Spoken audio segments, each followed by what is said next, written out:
Hello, hello, hello. I am Rachel, a sales coach and trainer who helps you convert your traffic into paying clients and increase the lifetime value of those clients. Today I have Nicole Ricardo with me, who is a digital course creator, business coach, and strategist for creative entrepreneurs. She is also the founder and president of NR Media, a digital media agency that regularly works with multi-million-dollar clients and internationally acclaimed artists. When not nerding out about marketing and strategy, you can probably find Nicole in her favorite city, New Orleans, or at a haunted location recording for her paranormal podcast, which is really cool, by the way. And it's called The Real Ghosts of, so definitely go take a look. Nicole is someone I've personally gotten to know this past year. She is a true leader when it comes to digital courses, and I couldn't imagine having a discussion around digital courses with anyone else but her. So I've been able to learn so much from her already, and I can assure you she is thorough and really does know her stuff. So please make sure to bring all of your burning questions regarding courses so that we can address it for you, and let's get her on here.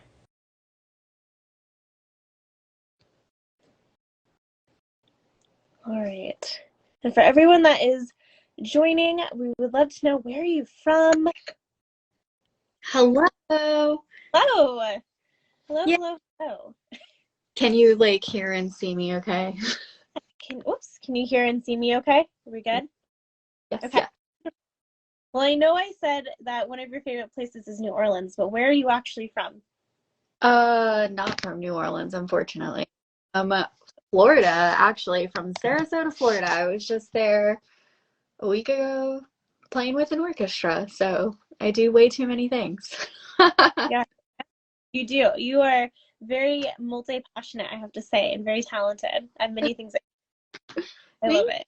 you. I didn't know you were from that. I just learned something new from you again. So I'm really just excited to have a conversation about courses. I think it's something that many of us have thought about. Passive income is a huge topic. You are definitely the queen at it. And so I'm excited to pick your brain and learn more about it. So in your words, what would you say is the benefit of having a course? Why would we want to think about it? Well, digital courses, I find, I mean, obviously I'm a big fan of passive income, so I think it's good to incorporate into your product suite just in general. But generally, the time where I find most people start thinking about creating one is when you are sitting down, you're looking at your schedule, it's pretty packed, it's pretty back to back, and you're starting to feel kind of overwhelmed by everything that you have going on. And this can apply for generally service providers, but it can also be applicable if you make a product, make something, whatever. It really doesn't matter what you do.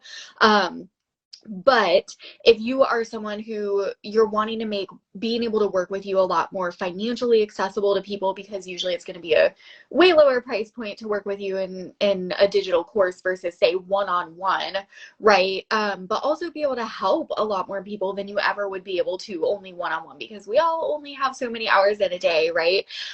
Those would be some key indicators that you might want to look at creating a digital course. And they're also really beneficial just if you're someone who wants to build a lifestyle where it does have more freedom and flexibility for you, whether that is freedom with your time, right? Because if you're creating a digital course, it's all pre-recorded and you don't have to be on client calls all day. So time freedom, it can give you location freedom, like New Orleans. Like I'm literally spending like half of June working in New Orleans because I want to, so that's really nice, gives you location flexibility.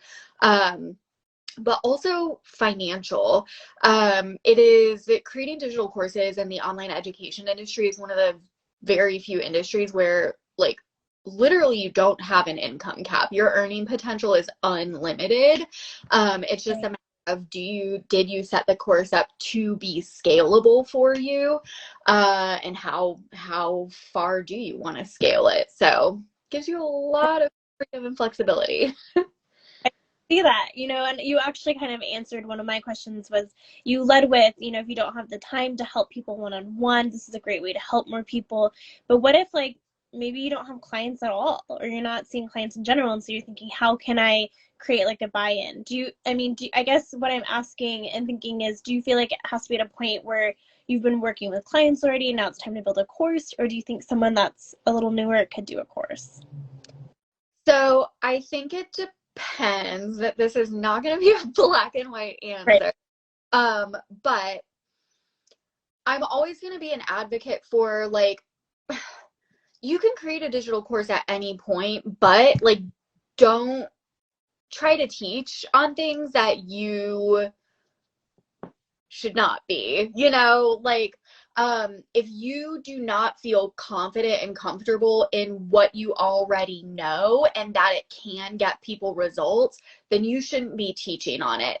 If Mm-hmm. you are new, you can still have plenty of knowledge around doing things without having worked with a client one-on-one. Like, maybe you've, I don't know, been in an intensive training program and you had some sort of internship and were working with people that way. Or maybe you've done something for yourself. That's something that I do want to point out. Like, even if the only results that you've gotten so far have been for yourself, that is still valid. Okay, that still counts. And one of the examples that I always use with this is like, okay, if I wanted to lose 100 pounds and I'm going to look at hiring a personal trainer, and I can work with Sarah, who just graduated and she has her degree in this and whatever, but she already, like, she looks great, super fit. Or I can work with, I don't know, Tara over here, who, like, maybe she doesn't have her degree in it, but she lost 100 pounds.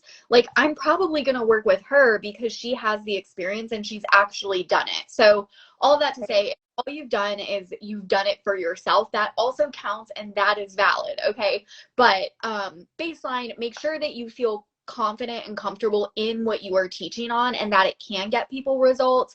And then in terms of working with people one-on-one, even if you haven't done that yet, I think you still can create a course. But what I would say, I'm a big advocate for doing beta rounds of things.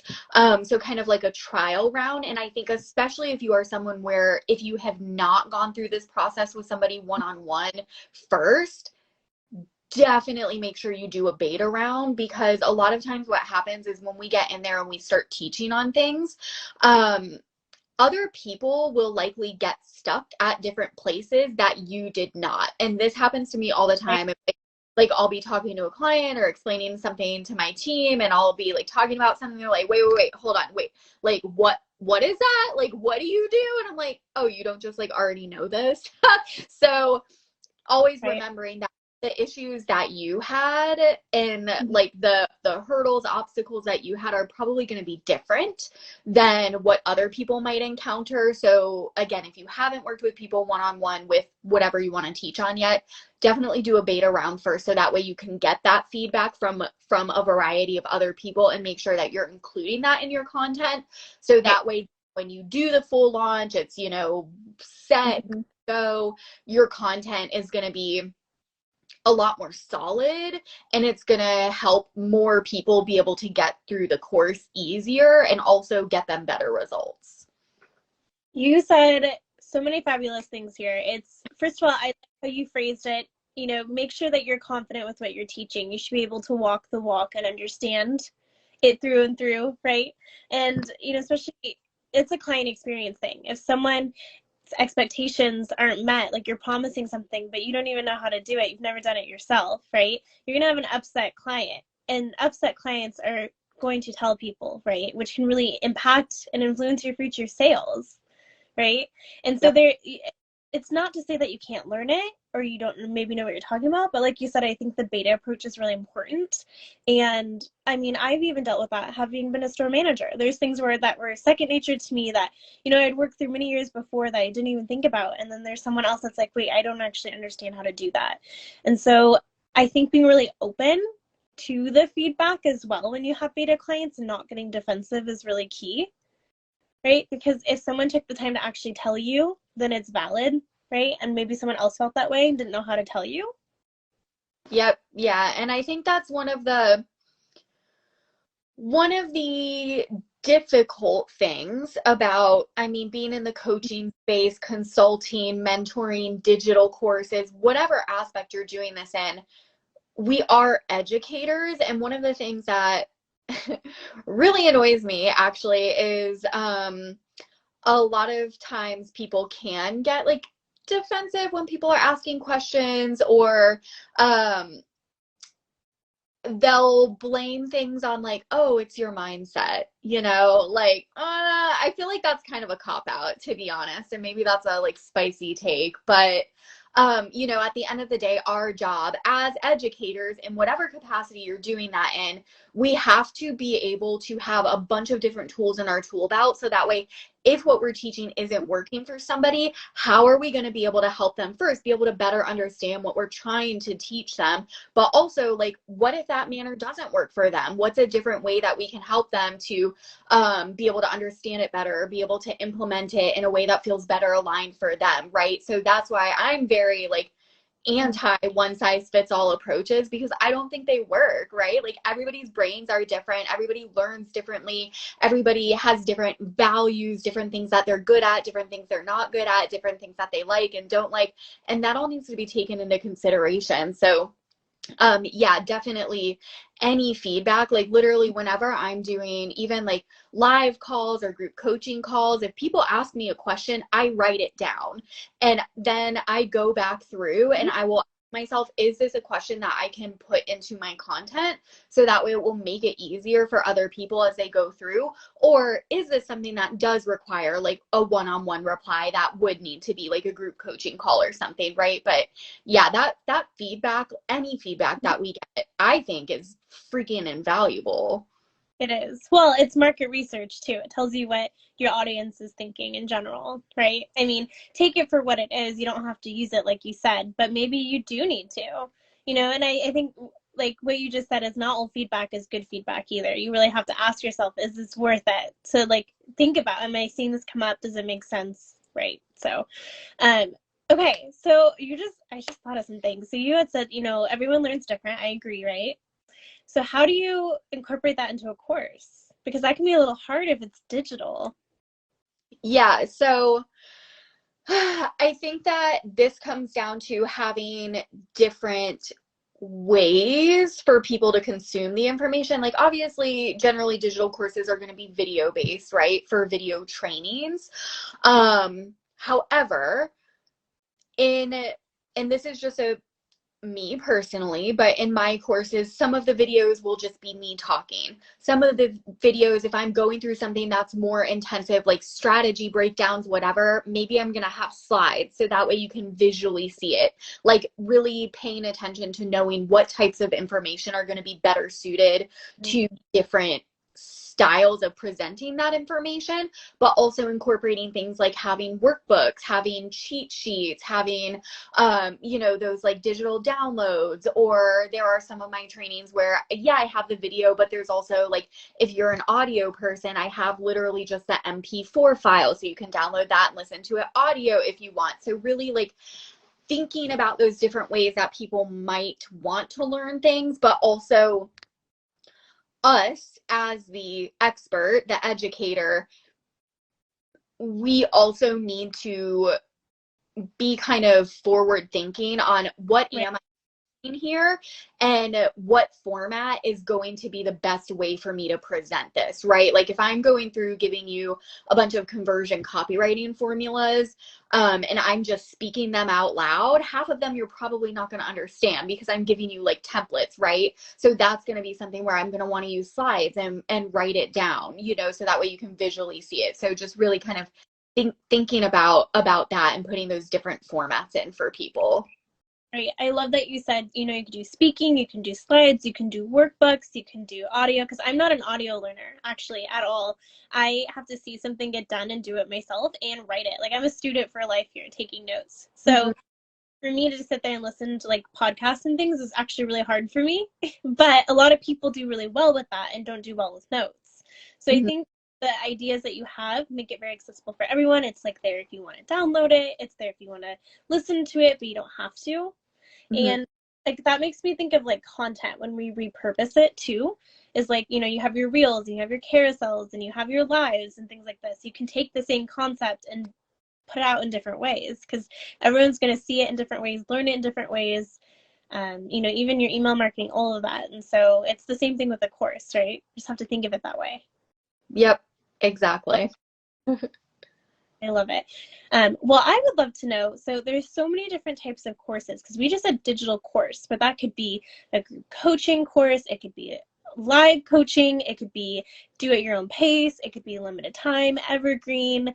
Like I've seen so many things over the years. So what is kind of that difference and what do you prefer? I mean, I think I know the answer based on what you said, but I would love to take on that. Yeah, so really the two main types of courses are going to be either a course that you live launch or an evergreen course. So a course that you live launch is going to be a program that you open up only a certain number of times a year, and it's going to be, you're going to have the big launch period for it. Hey, enrollment opens on this day, enrollment closes on this day, right? It's only people can enroll a limited time. And then there's an evergreen course, which evergreen, like the tree, meaning it's open year round. There's not necessarily going to be like, oh, it opens and closes on this day and time. People can enroll whenever they want, get access to the content whenever they want, which is amazing. It makes it more accessible for people. They can get that information right when they need it. So those are really the two main different styles. But then obviously breaking that further down into like the content like you're talking about, generally if you're going to have a digital course, it's all like all of the training is going to be pre-recorded versus like say if I'm presenting the training live, I'm going to call that not a digital course. It would be like a group coaching program or something, right?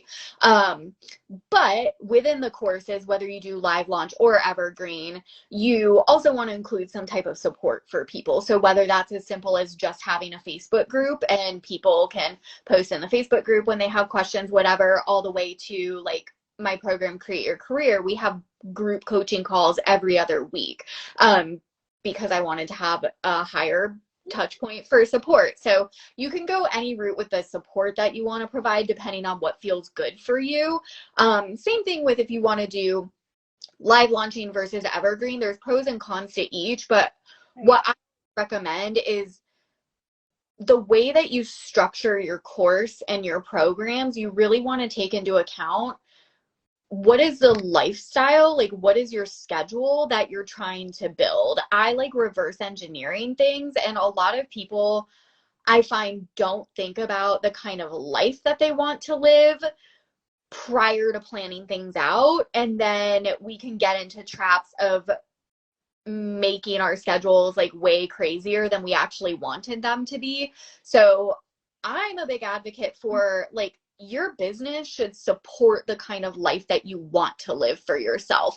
So for me personally, I have like chronic health conditions. I don't want to deal with a lot of stress. I don't want to have to be on all the time. I want to be able to pick up and travel. I want more freedom and flexibility. So I personally tend to structure my program so that they are more passive for me, in the sense that everything pre-recorded. I have more like funnels and back-end systems built out, so that way I'm able to make more passive sales versus having to like launch something new and create something new every month, which I mean, we've probably all seen people doing that. I just, for me and for the lifestyle that I want, that's not aligned for me. So I don't think there's any right or wrong answer here. It's just like, make sure that you are taking into consideration the type of life that you want to live, and make sure that you structure your business and your offers in order to support that.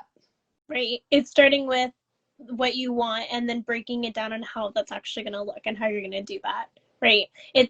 It's something that we don't think about often. Even like if you're building a course, like what's the end goal you want people to feel or experience having gone through your course, and then going backwards and going, okay, well, how can I bring that to life within my course, right? Instead of starting with, I have all this knowledge, let's build this course, and then getting to the end goal. It's you know, it's a good skill to have in general, I would say. Oh my gosh, you just said something too, and I totally lost it that you said. That was so good. Oh my gosh. Well, come back to me later, I'm sure. You say so much valuable stuff. I'm sitting here like, yes, this is so good. So I appreciate it. Thank you. Um, it's interesting. It sounds like you're a huge fan of pre-recorded, evergreen, put it up there. Anyone can sign in at any point and take part of it. I love, though, from the client experience perspective, that you still have support for the people that are going through it, because how often do we sign up for courses and never hear from someone again? And like, if you really want to grow your business, I will tell you, you have to learn how to retain your clients. And because they are going to be your future sales, they're going to be your word of mouth, they're going to be your brand ambassadors and your advocates. And you have to create an incredible experience that makes them go, wow, that they're not expecting. And if you're not touching base with them, you're not going to get that, right? So I love that. And I'm in your Facebook group. I don't know if it's the specific one, you might have a few, but like, clearly you're very engaged within your group too. And that's important too. You're not just like posting and ignoring, like you're still active in it as well, because you never know who's in that group that will sign up for something else.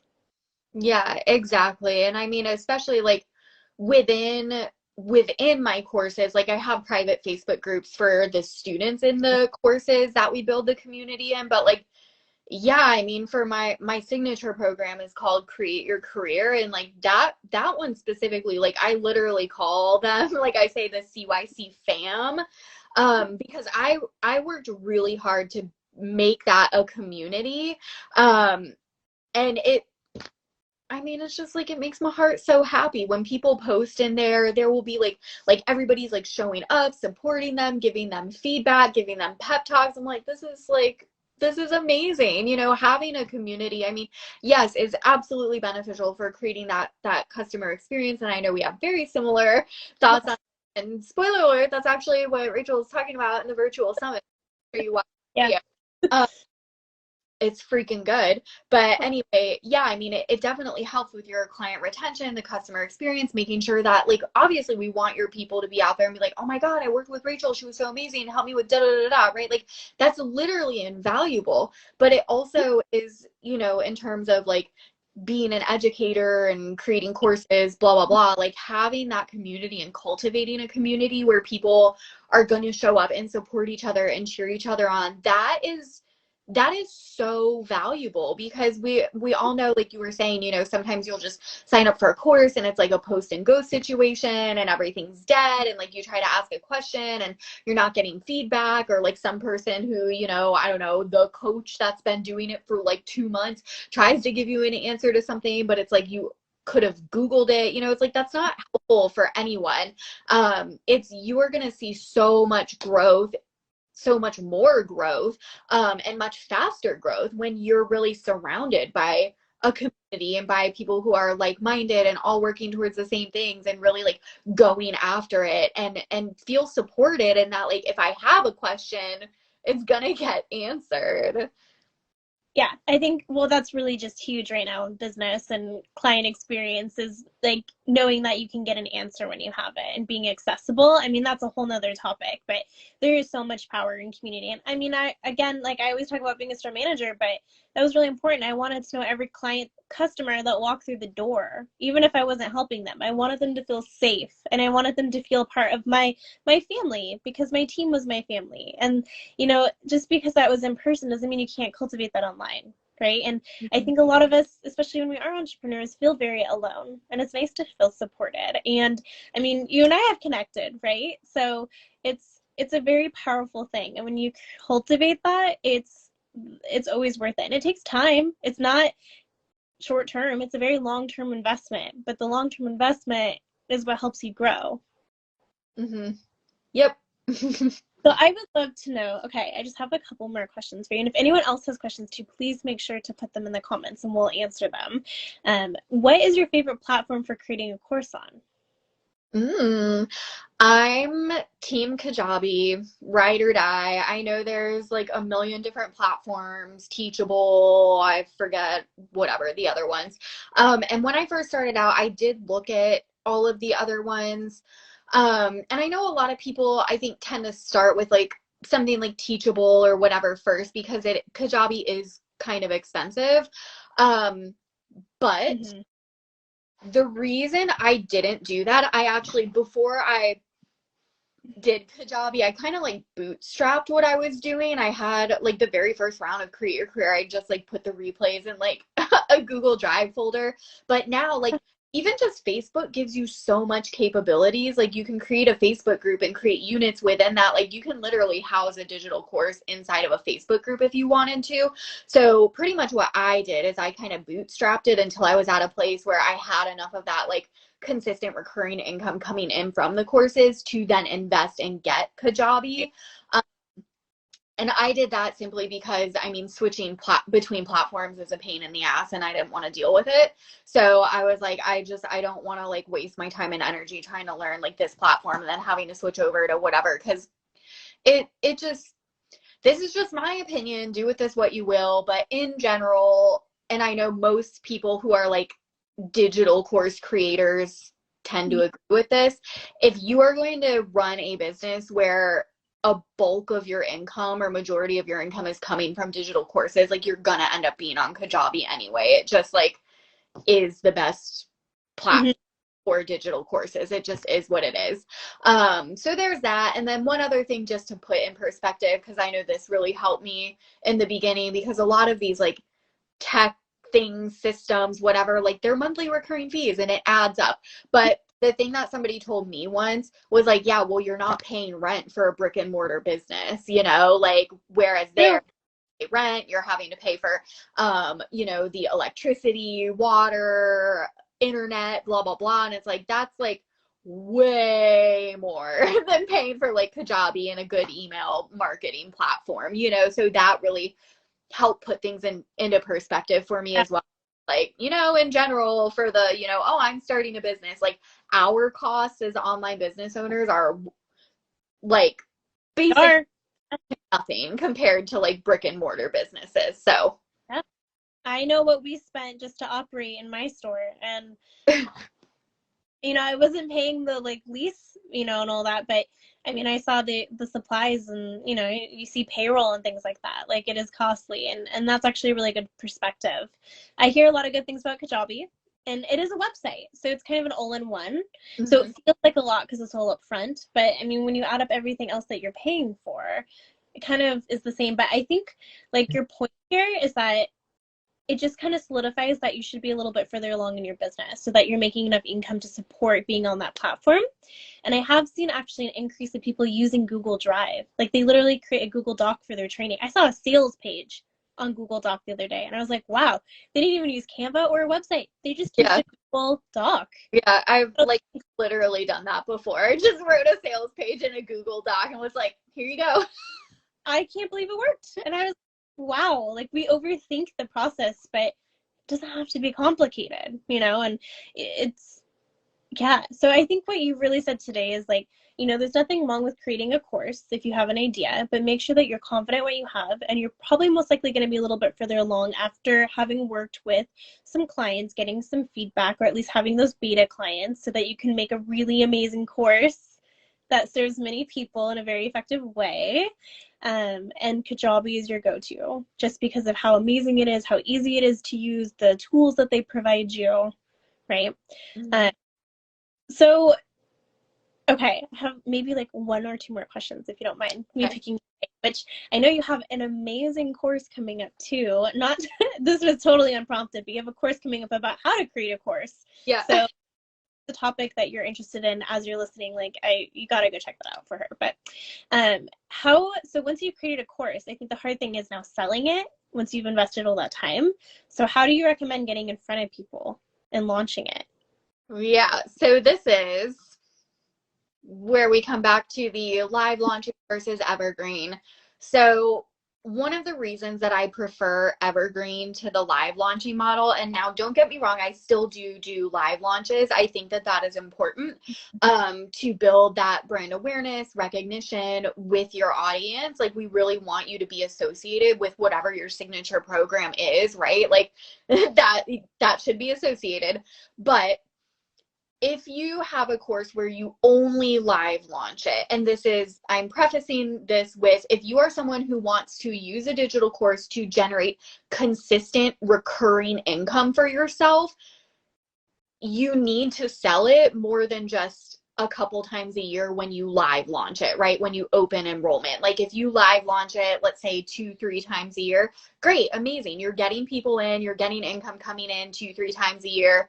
But let's say you do it twice a year. Okay, cool. That's 2 months out of the year. How are you generating income the other 10 months, right? If you want to be generating consistent recurring income, you need consistent sales. So that's not going to work if you're only live launching. So then that brings us to Evergreen, right? Having the course that people can enroll in at any time. However, what usually happens with these is people will create them, put them up on their website. Great, yay, good to go. You can come enroll whenever you want.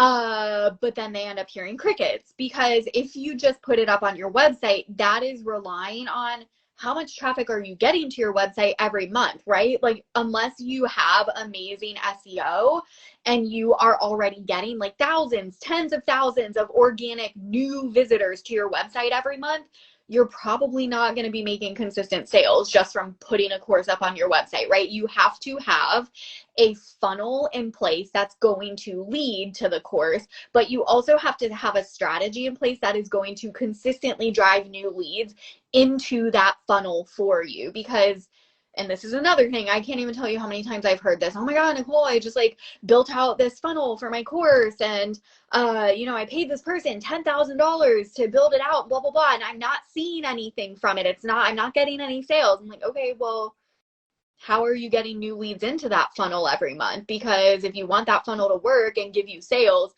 you have to get people into the funnel so that way something can come out of it. So you really need those two pieces in place. You have to have a funnel and you have to have a strategy that's going to drive consistent new leads into that funnel for you, so that way it will result in consistent sales. So that's kind of the secret. I love your passion here.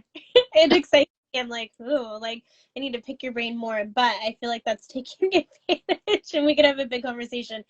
I think what you said is really important too, is that if launching to me is like running a promotion in a business, and if all you're doing is running promos in order to generate traffic, it's going to burn you out. And I know that firsthand, having that for a decade and having like promos every month. You're drained. Your clients are like, when is the right time to be buying? Because there's so much going on all the time. They're literally trained to wait until you have a new offer and won't be buying outside of it. And so you get stuck in the cycle of having to constantly be promoting something. I mean, I think of JCPenney with that. Like what happened a few years ago, they cut out all their sales and then they hurt because they trained their audience to expect it. And I even saw that in the business I worked in when they decided no more promos, right? So you have to create something that's going to bring in income every single day, right? Yep. And I know we have many conversations around that as well. And you can, but it takes sales skills, and it takes marketing skills, and it takes strategy, right? And sales in the sense that you have to learn how to communicate and build relationships, right? And marketing in the sense that you have to be attractive and people have to know what you're doing out and like be wanting to know more outside of just a promotion, right? Yep. So that goes into that. But yeah, I don't know. Did we leave anything else out about courses that you wanted to bring up that's really important to consider or think about? I mean, really to summarize, you recommend Evergreen. I mean, there's a time and place for live courses, right? But if you really want consistent income, then build an Evergreen course, record yourself over video, invest in doing some worksheets, workbooks, audio, like all the things, like have different ways that people can interact, right? And have funnels. And if we want to know more about funnels, because I know that's new to me, that's not something that we do in brick and mortar, right? Go see Nicole. But yeah, I have a question. So would you happen to have a strategy for teachers looking to build their studio at summer music festival programs? Ooh, looking to build their studio at summer music festival programs. Hey, Bryce. I mean, that's going to be, all of those things that you just hit on, right? It's like marketing and sales. And this is one of the things, this is just a side tangent. I feel like so many people are averse to like, oh, marketing, that's too confusing. Oh, sales, I don't want to feel salesy. But like at the end of the day, like like if you want to generate income, you have to learn how to market, and you have to learn sales. Like, call it whatever you want to, but you just have to. It is what it is.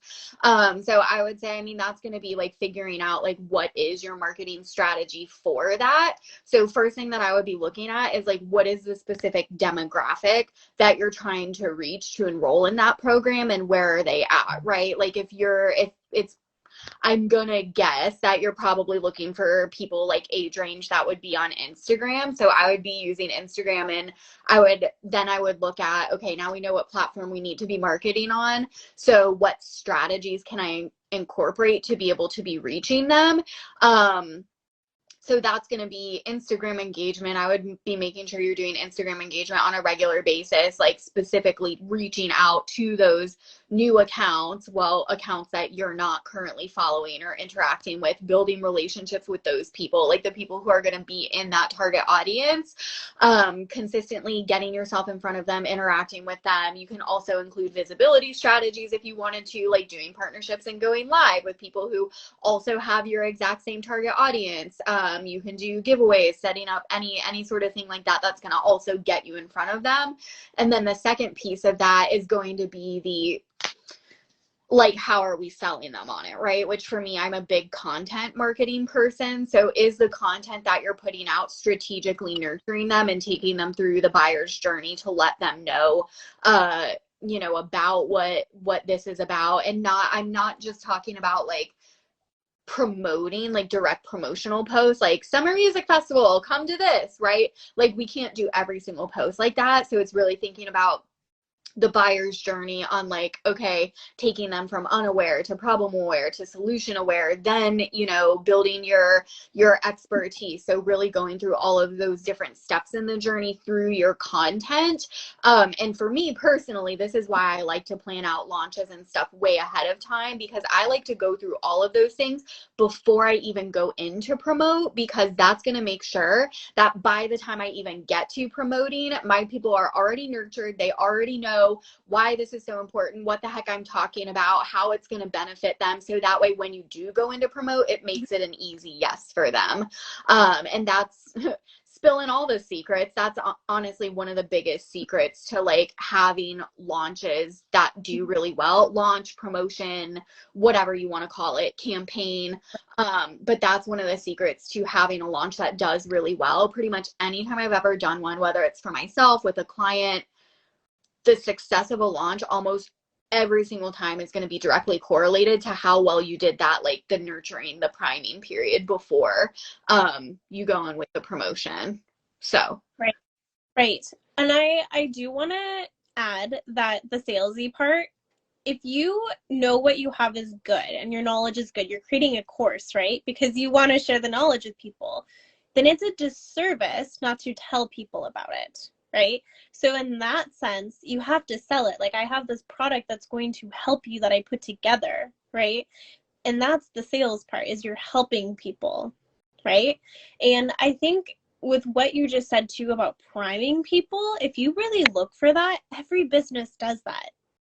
Nordstrom does it when they have their big resale, like they're priming you. They're slowly putting information out there, right, before the big announcement happens. And, we would have these huge sales as well in fine jewelry. And whenever you called people the day that it launched, they weren't coming in, right? You had to let people know about things ahead of time to give them time to process it and understand it and get what's happening, so that when it finally came, they were ready.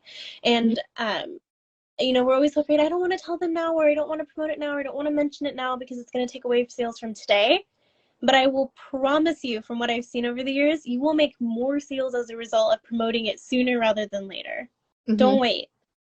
Yep. And so that having a strategy and sitting down is really important. It is. I agree with you. Yeah. I mean, it's all part of the sales and marketing. So. Yep. Well, Nicole, oh my gosh, I could talk about this forever with you. So I just want to make sure I didn't leave anything out that you wanted to bring up. I think we covered like so many things. You dropped so many amazing tips. Like, I'm gonna have to rewatch this just to kind of like take it all in. So now obviously you have this course that you're launching. So I wanted to highlight that because I signed up for it because A, I want to support you, and B, like, who doesn't want to know more? So if you could tell us a little bit more about that, and then of course how else we can find you. Yeah, so, well, we have a few things. So, okay, first, if you've not already signed up for our virtual summit, please sign up for that. Rachel's one of the speakers. Her talk is so good. But there are talks on like a lot of the things that we hit on today. We were talking about SEO, email marketing, digital course stuff. Like there are literally talks on all of these things, and the virtual summit is free. So go click the link in my bio if you want to register for that. But The yeah. link is you. So if it, yeah, we both have it in our bio. Link bio.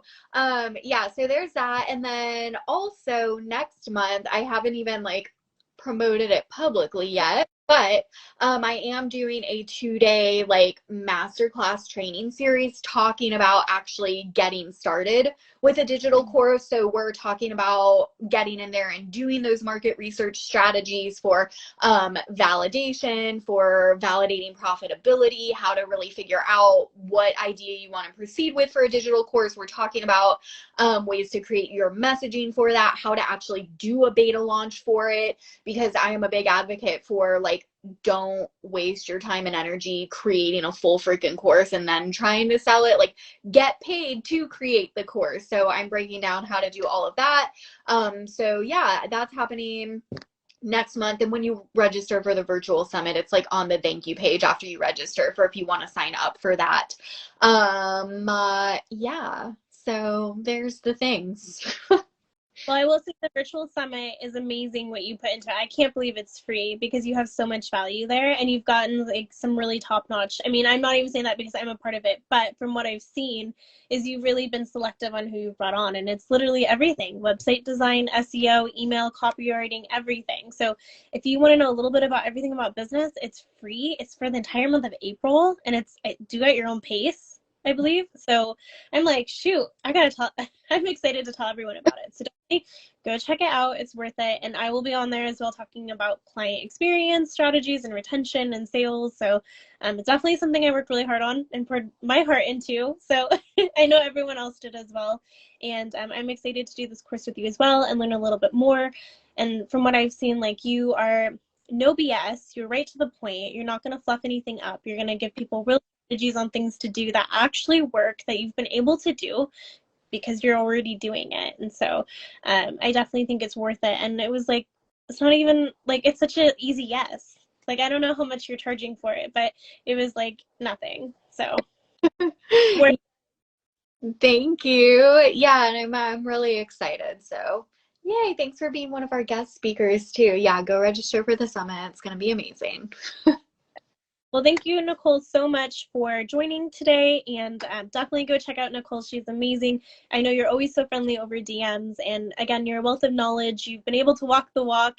You're so multi-talented, so I appreciate you so, so much, and yeah, thank you. Yeah, thank you, Rachel. Thanks for having me. Great. Have a good day, everyone. Thank you. Bye.